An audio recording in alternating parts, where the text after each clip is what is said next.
مشرق ودانا لمنطقك المنطق أضاء بك الأفق المشرق ودانا لمنطقك المنطق وكنت ولا آدم كائنا لأنك من كونه أسبق أضاء بك الأفق المشرق ودانا لمنطقك المنطق أضاء بك الأفق المشرق ودانا لمنطقك المنطق وكنت ولا آدم كائنا لأنك من بله بعد این فوت میکنه و ارث میرسه خورده و رسه. اگر بفروشن طرفی قیمت پیدا کرده خمس داره یا نه؟ أعوذ بالله من الشيطان الرجيم بسم الله الرحمن الرحیم. یہ مسئلہ عروہ میں بیان ہوا ہے کہ اس میں خمس نہیں ہے، یعنی وہ چیز جو ارث ہے یا جو خمس کا دیا جا چکا ہے، مثلا ایک شخص نے خمس دیے ہے اور مخمس ابھی اس کے پاس ہے، اگر اس مخمس کے اوپر کوئی فائدہ حاصل ہو جائے تو اس فائدے پر خمس واجب ہوگا۔ بله بله بله همین اون اضافه وہ جو اضافہ ہوا ہے اس پہ خمس، مثلا ایک مثال کے طور پہ ایک باپ مرا جو ارث ملا لوگوں کو، تو اس جتنی بھی اس کی قیمت ہے اس پہ خمس نہیں ہے، وہ ارث ہے اور اس پہ خمس نہیں ہے، اور جو دینے والا جس کا جو مرحوم تھا وہ اس کا خمس دے چکا تھا، لیکن جب اس کے اوپر قیمت بڑھ گئی تو اس پہ خمس ہوگا، مگر یہ کہ وہ لوگ اس گھر میں رہتے ہوں، استعمال کرتے ہوں، جتنی بھی اس کی قیمت بڑھ جائے پھر وہ معونہ ہے، معونہ یعنی پونجی ہے، اور پونجی پہ خمس نہیں ہوتا، کیونکہ پونجی پر کسی قسم کا خمس نہیں ہے۔ بله بله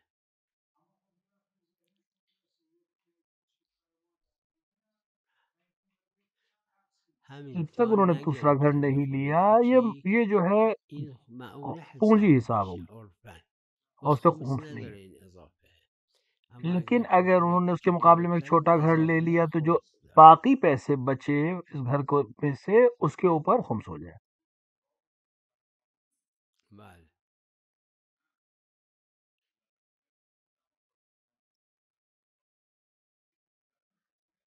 میں نے عرض کیا کہ جب تک ماں ہے یا اس کے اندر معونہ پونجی کا حکم باقی ہے تو اس پہ خمس نہیں ہے، جتنا بھی ہو۔ حرقه بله ہاں، مرنے کا وقت کی قیمت معیار ہے، مگر یہ کہ وہ اب پونجی میں حساب ہو تو پھر اس پہ پونجی پہ خمس نہیں ہے۔ عرفاً چون اگه خود مرحوم مثلا مرحوم جس گھر میں رہتا تھا، مرنے والا جس گھر میں رہتا تھا وہ وہ خمس دے چکا تھا، یہ گھر اس کی پونجی تھی، تو اب اس کے اوپر کوئی خمس وارثوں پر نہیں ہے۔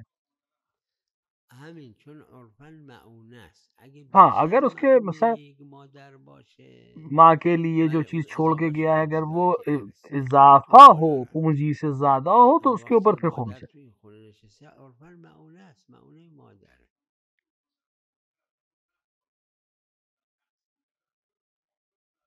نه چونکہ معونہ ہے یعنی پونجی ہے، لہذا اس کے اوپر خمس نہیں ہوگا۔ چون الخمس بعد المعونه مثل خونه‌ای که انسان میخره ارزون جیسے کسی گھر کو کوئی انسان خریدتا ہے بہت سستی قیمت پہ، اب اس کی قیمت اوپر چلی جائے، اوپر چلی جتنی بھی چلی جائے، بالا رفتن قدری بشه که از معونه عرفی بودن این بیشتر اتنی قیمت بشه چلی در جائے شأن کہ اب جو اس کی شان ہے اس سے بہت زیادہ اس کی قیمت ہو جائے اس جگہ کی، یعنی اس کی پونجی سے زیادہ اس کی قیمت ہو، تو پھر اس پہ خمس ہو جائے گا، وَإِلَّا وصیت پہ عمل ہوگا۔ یہ جو آپ نے فرمایا بہت اچھی بات ہے. جتنا ماں اس گھر میں رہے گی 10 سال 20 سال، اگر اس کی قیمت، اس 20 سال رہنے کی قیمت اس کے ثلث سے زیادہ ہے وصیت کے، تو پھر اس کے اوپر خمس دینا پڑے گا یا قیمت دینی پڑے گی، ولو بعد میں ثابت ہو.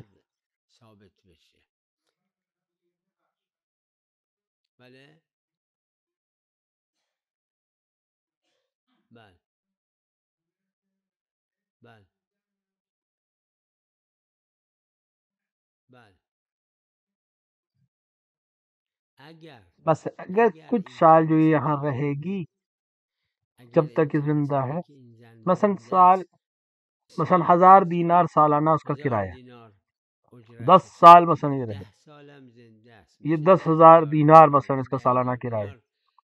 اگر یہ ایک ثلث سے زیادہ ہے 10,000 قیمت، تو پھر یہ ورثہ کی اجازت کی ضرورت ہو جائے گی. یہاں پر ثلث کو کہنے کی ضرورت نہیں ہے. اس نے جیسے ہی اس نے کہا میرے مرنے کے بعد، اپنے آپ وصیت ہے، اور وصیت 1/3 کے اوپر نافذ نہیں ہوتی.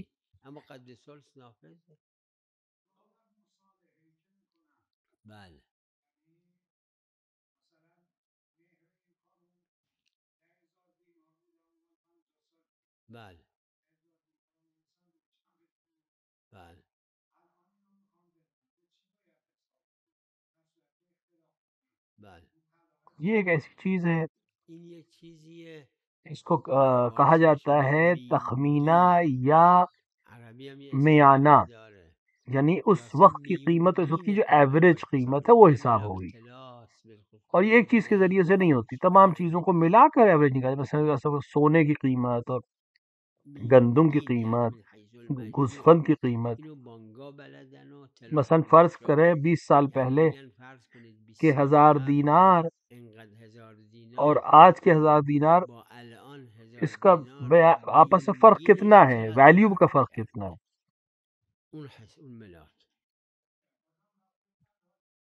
صرف سونا نہیں، ایسے مجموع کئی چیزیں حساب ہوتی ہیں.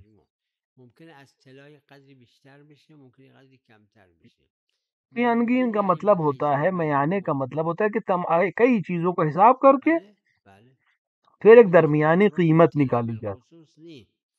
مثلا زمین کی قیمت، گوسفند کی قیمت، سونے کی قیمت، چاندی کی قیمت، اس کا ایک ایوریج نکالا جاتا ہے. فارسی میں میانگین کہتے ہیں، عربی میں بھی ایک اصطلاح ہے اس کی.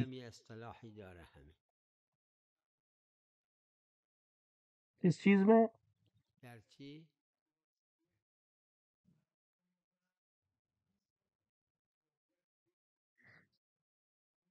کیوں نہیں،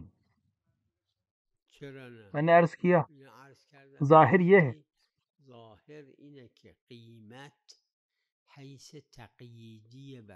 کہ تمام وقت جو ہے وہ حیثیت نہیں رکھتا. میرے پاس ایک صاحب آئے، زوجہ کا انتقال ہو چکا تھا، زوج یعنی شوہر اور بچے آئے تھے.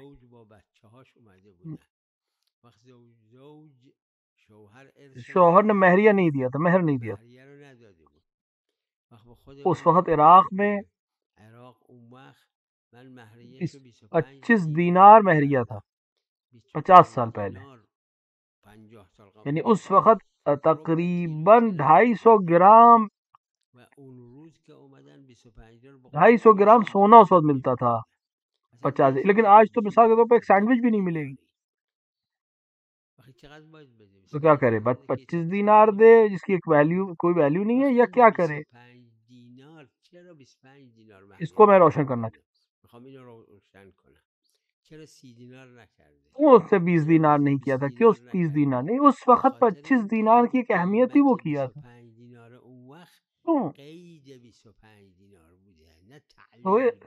اس کی ویلیو تھی ایک، تو اس ویلیو کو مہر قرار دیا گیا.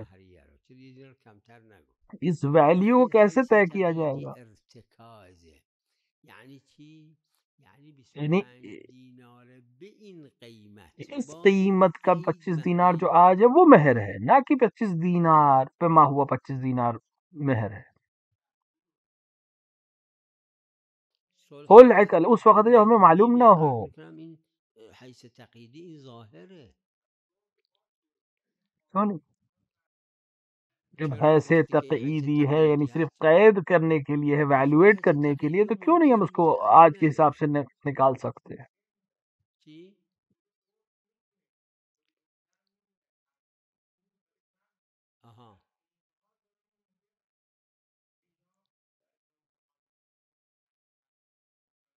میرا عرض یہ ہے جب 25 دینار قرار دیا تھا، کیوں 25 دینار قرار دیا تھا؟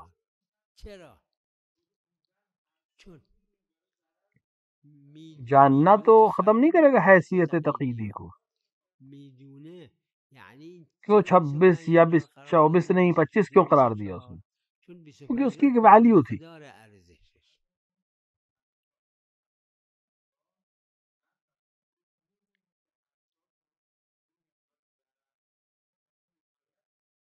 رضایت دے دے کہ کم ہو جائے،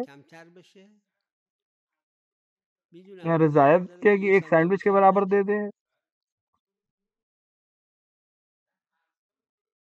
جو آپ کہہ رہے ہیں اس کی مطلب تو یہی نکلے گا.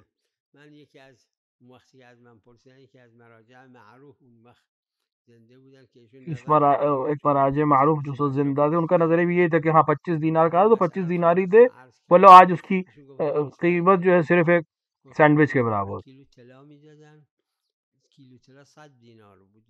آج ایک روٹی بھی ملے گی 100 دینار کا. اس وقت 1 کلو سونا تھا، آج 100 دینار کی ایک روٹی بھی نہیں ملے گی. تو اس طرح سے نہیں ہو پائے گا. جاننا تو حیث تقییدی کو ختم نہیں کرے، لیکن عرفاً یہ حیثیت تقییدی رکھتا ہے، یعنی اس کی قیمت ایک ویلیو رکھتا ہے، ایک ارزش رکھتا ہے. میں نے اس 25 دینار کو قرار دیا ہے مہر جس کی ویلیو مثلا پاؤ بھر سونا ہے.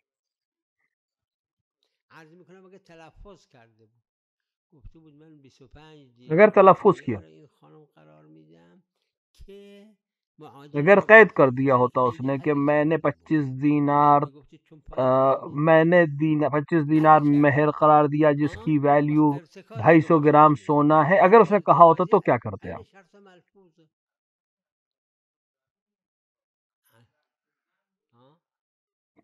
ظاہر ہے کہ العقود تابع القصود، یعنی قصد کے حساب سے عمل کرتے ہو.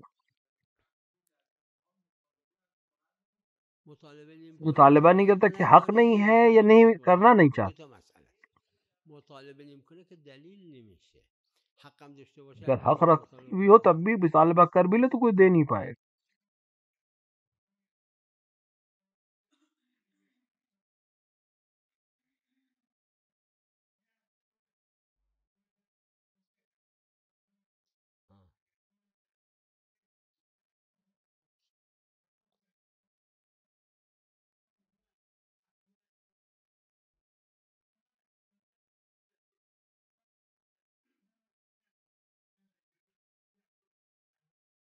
یعنی آپ کہہ رہے ہیں کہ وہ 25 دینار جو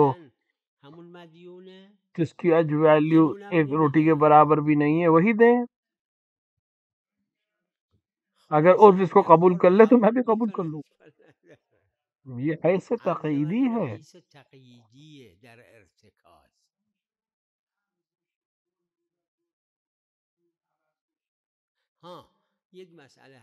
ایک مسئلہ ہے جو میں بیان کرنا چاہ رہا ہوں یہاں پہ. ہاں متعارف ہے، کچھ اوپر قیمت کا تھوڑا سا اوپر نیچے ہونا وہ مسئلہ نہیں ہے.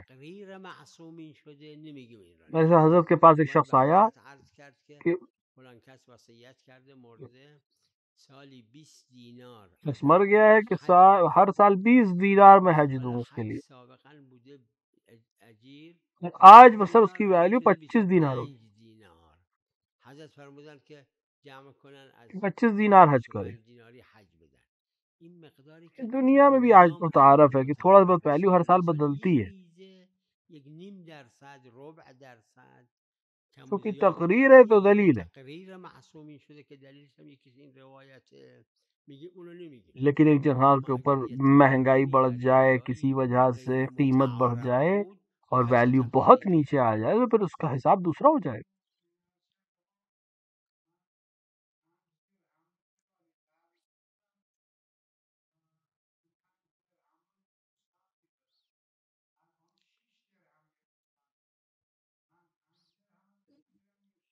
اس کو میں نے عرض کیا پوری دنیا میں دوسری جگہوں پہ بھی اسی طرح کہ جہاں پیسے نیچے نہیں ہوتے اوپر نہیں ہوتے، اس حد تک قبول وہاں متعارف ہے، کوئی مسئلہ نہیں۔ کہ دنیا کی دوسری جگہ کہ جہاں 1% یا 1.5% قیمت اوپر نیچے ہوتی، وہاں یہ سب مسئلہ نہیں ہے کہ اسی مقدار پہ اس کو دینا ہوگا۔ لیکن آج اس دنیا جو ہے وہ 0.5% کا بھی حساب رکھتی ہے، چونکہ معصوم کی تقریر ہے لہٰذا مسئلہ نہیں ہے، لیکن چونکہ متعارف ہے لہٰذا یہ حیثیت تقریری ہے۔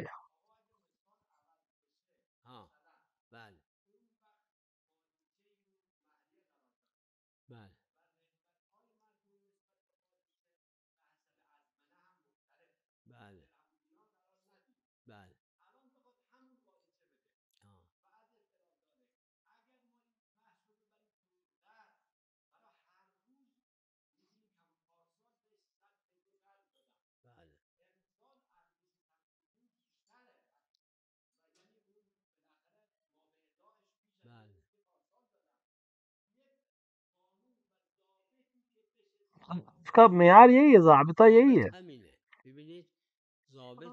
ضابطہ یہ ہے۔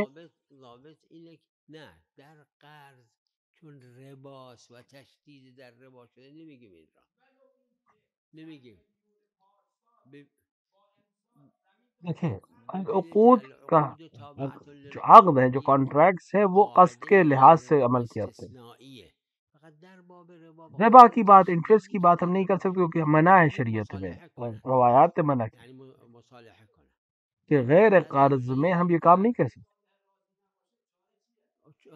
چونکہ نہیں جانتے لہذا مسئلہ پیش آ رہا ہے، تو یہاں پر مصالحت ہو جائے۔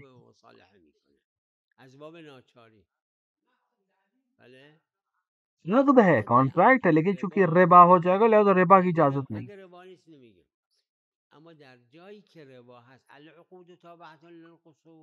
یہاں پر مسلم ہے کہ کانٹریکٹس کو ان کی نیت کے حساب سے عمل کرنا یہ تقییدی حیثیت رکھتا ہے قید کی۔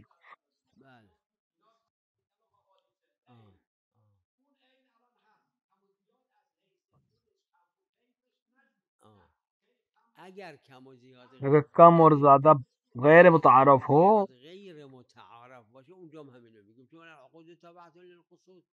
آپ کہیے عقد تابع قصد ہے کہ نہیں؟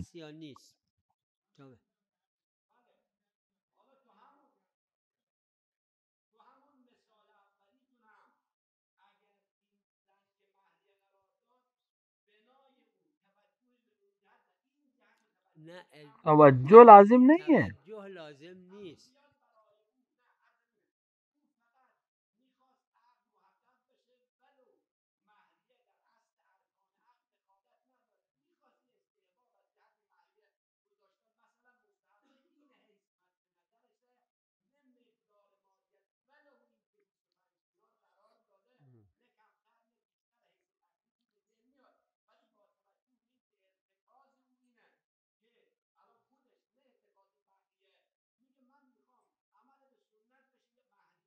یعنی اس کے لیے فرق نہیں کر رہا تھا کہ چاہے 5 دن یا 25 دن، لیکن جب اس نے تعین کر دیا، معین کر دیا، تب کیا مطلب ہے؟ التفات اور ارتکاز ایک الگ بحث ہے، اس کی ضرورت نہیں تھی اس وقت کی، توجہ ضروری نہیں ہے کس کی قیمت، لیکن بالآخر اس نے جب وہ قیمت طے کی، مہر کی، تو اس کے ذہن میں تھا کہ اس کی ویلیو کیا ہے۔ اما ظاهرا خارجا اینجوری خود شما بازار هر روزی هر جنسی که میخرید به اون قیمت که میخرید به خاطر آپ جب بھی بازار میں جاتے ہیں کوئی چیز خریدتے ہیں کسی قیمت پہ، آپ کیوں خرید اس قید کے ساتھ خریدتے کہ اس کی ویلیو یہی ہے، اس کے پیسے دیتے ہیں۔ تو ظاہری طور پر مسلم ہے کہ پیسے کی اصل جو عدد ہے وہ تقید ہے، قید ہے، شرط ہے اس کی حیثیت کو واضح کرنے کے لیے. مگه خدشه بشه در عقد تابعت للقصور.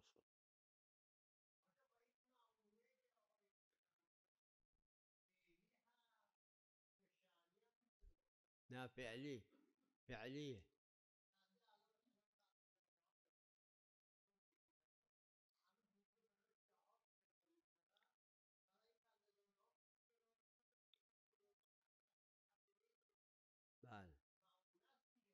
ہاں اگر معونہ ہے تو ہمیں قبول ہے. داره.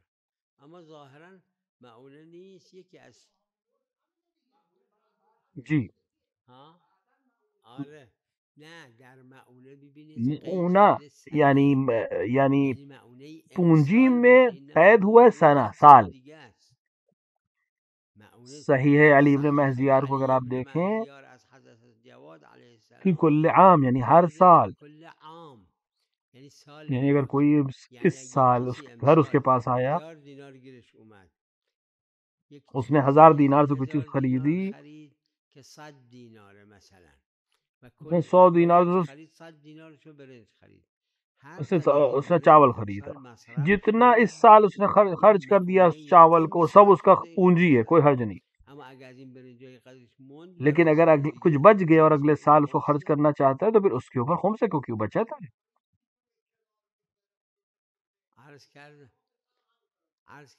ہم نے وہاں کہا ہے جہیزیے کو کنارے کر سکتا ہے بغیر خمس کے کہ دو قید ہیں کہ وہ چیز کو کنارے کو شادی وہ اس کو حاصل نہیں کر سکتا ایک وقت میں. دوسری قید یہ جو میں نے مسلسل عرض کیا کہ اس علاقے میں متعارف ہو کہ تھوڑا تھوڑا جہیز کنارے رکھتے ہیں، یعنی الگ کرتے جاتے ہیں، تو یہ معونہ ہے، یہ پونجی ہے، اس پہ خمس نہیں ہوگا.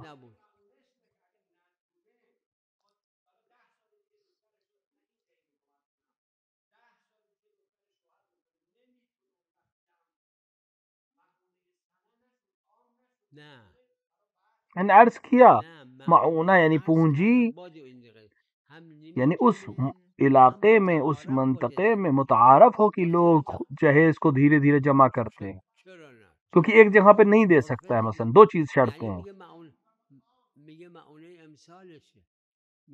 کہ مثلا اس سال کی پونجی میں اتنا حصہ جہیز کا ہے، تو وہ چیز جو ہے وہ جنس جو ہے وہ پونجی حساب میں آ جائے گی.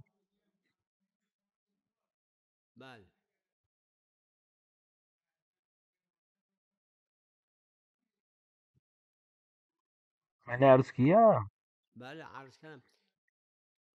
صاحب جواہر نے اپنی رسالہ فارسی میں اس کو لکھا ہے، شیخ انصاری نے بھی لکھا ہے کہ اگر کوئی شخص تھوڑا تھوڑا گھر بناتا ہے، مثلا 10 سال میں گھر بناتا ہے،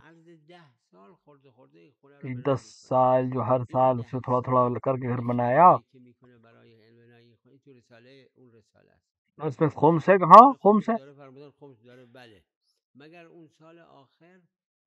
جس سال وہ اس گھر میں منتقل ہو جائے گا اس سال یہ گھر اب اس کے پونجی میں حساب ہوگا، اب اس پہ خمس نہیں.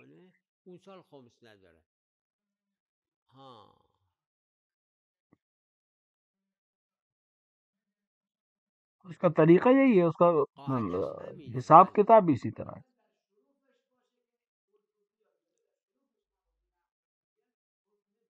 اگر قبول مثلا کوئی اس کو نہیں کہے تو میں قبول کر لوں گا، لیکن میرا نتیجہ یہ کہ متعارف یہی ہے کہ اس شہر میں یا اس علاقے میں یا اس گاؤں میں لوگ اسی طرح جمع کرتے ہیں.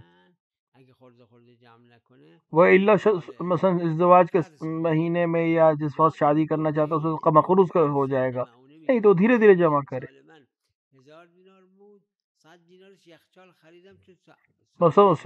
اس نے ایک فریج خریدا کیونکہ جس سال وہ شادی کرنا چاہتا ہے بچے کی، اس سال وہ فریج نہیں خرید پائے گا، قیمت زیادہ ہے. تو دو قید ہیں، ایک تو یہ کہ ایک کھٹا جمع نہیں کر سکتا وہ، دوسرا اس علاقے میں جمع کرتے ہو اسی طرح دھیرے دھیرے کر کے. اما متعارف نہیں اگه بود بالا میگیم بله اون قید اول هست اما قید دوم الان متعارف وہ قید پہلی قید ہے. کیا آج کیا متعارف ہے لوگوں کے درمیان ہے کہ لڑکے کی شادی کے لیے بھی پیسے جمع کرتے ہیں؟ نہیں ہے. اگه شد به اما نشنیدم این را. میں نے جہاں تک معلوم ہے و تحقیق کی مرتا ہے لڑکیوں کے لیے جمع کرتے ہیں.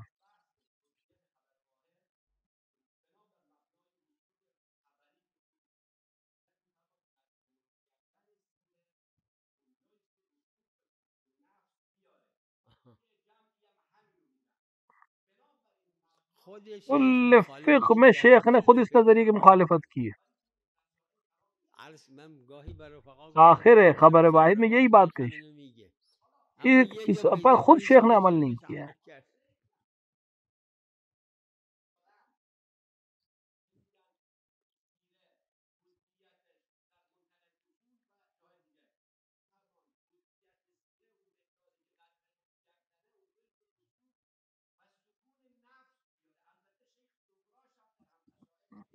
شیخ کہہ رہے کہ خلاف کا احتمال ہے، لغو ہے،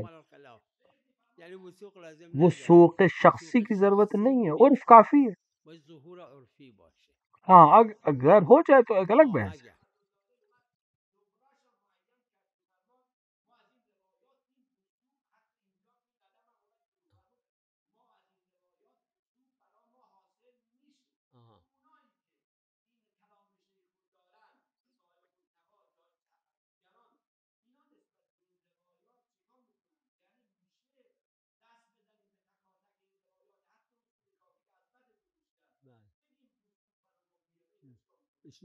خود ان سے پوچھنے کی ضرورت ہے کہ منافات ہے ان کی بات میں.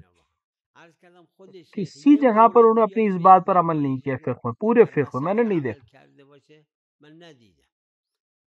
خود شیخ نے اس پر عمل نہیں کیا. اگر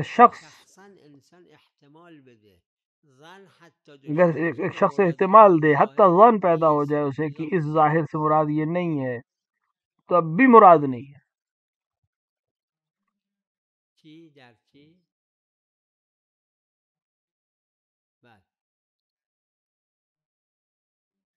وضو میں ہمارے پاس دلیل ہے کہ یہ حکم جاری نہیں. بعض نے ملحق کیا لیکن نہیں، بعض نے کہا نہیں ہو نہیں سکتا، اس کے لیے دلیل خاص ہے ہمارے پاس.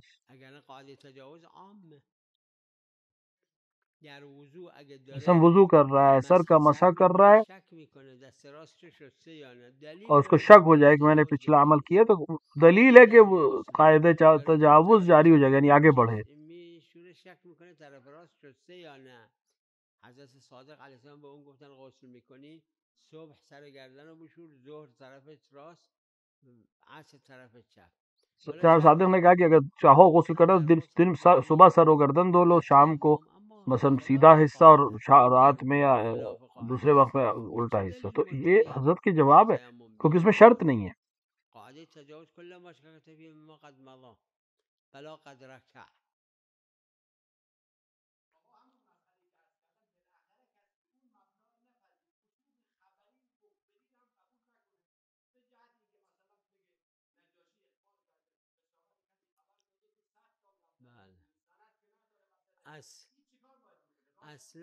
وثوق شخصی پر ایک بھی شخص عمل نہیں کرتا، ایک فقیہ نے عمل نہیں کیا.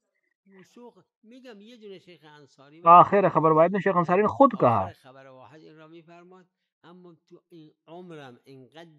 پوری عمر میں طہارت میں شیخ کے فقہ کے مطالب میں قضایا شیخ ایک مورد بھی شیخ نے اپنے اس نظریے پہ خود عمل نہیں کیا. بس احتیاط کرنی چاہیے، احتیاط کرے. علم اجمالی احتیاط کی ضرورت لیکن نہیں کرتے.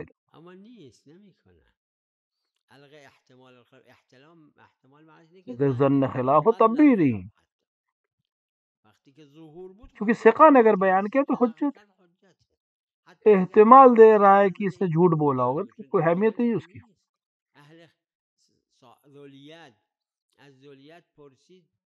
اگر یقین ہو جائے اسے کہ جس کے ہاتھ میں ہے اس نے چوری کی ہے اور اگر وہ کسی کو ہدیہ دے اس کے ذہن میں یہ کہ یہ چوری کی ہے تب بھی جاری نہیں ہوگا حکم، کیونکہ یہ ظن حجت نہیں ہے. ہاں علم حاصل ہو جائے، اطمینان ہو جائے کہ یہ چوری ہے، کہ یہ چوری کی چیز، لیکن اگر یقین تک اور علم تک نہیں پہنچائے تو وہ ظن یا گمان جاری نہیں ہوگا.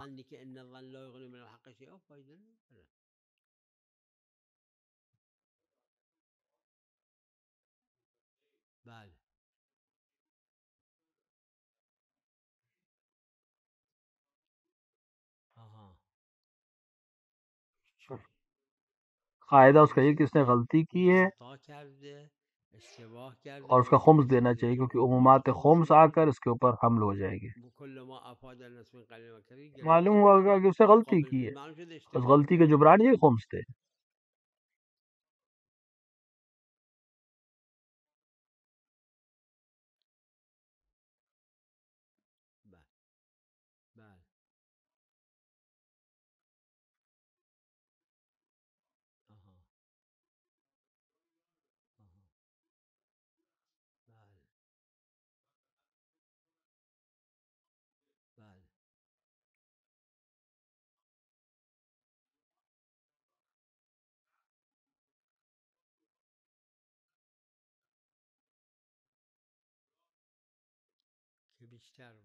زیادہ ہو جائے.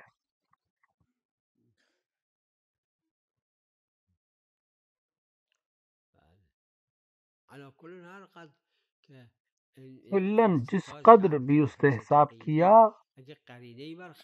اگر اس کے خلاف کوئی قرینہ آ جائے تو پھر اس کو نہیں، کوئی ضرورت نہیں، قصد کے لحاظ سے عمل کرنا پڑے گا. صلی اللہ علی محمد وعلی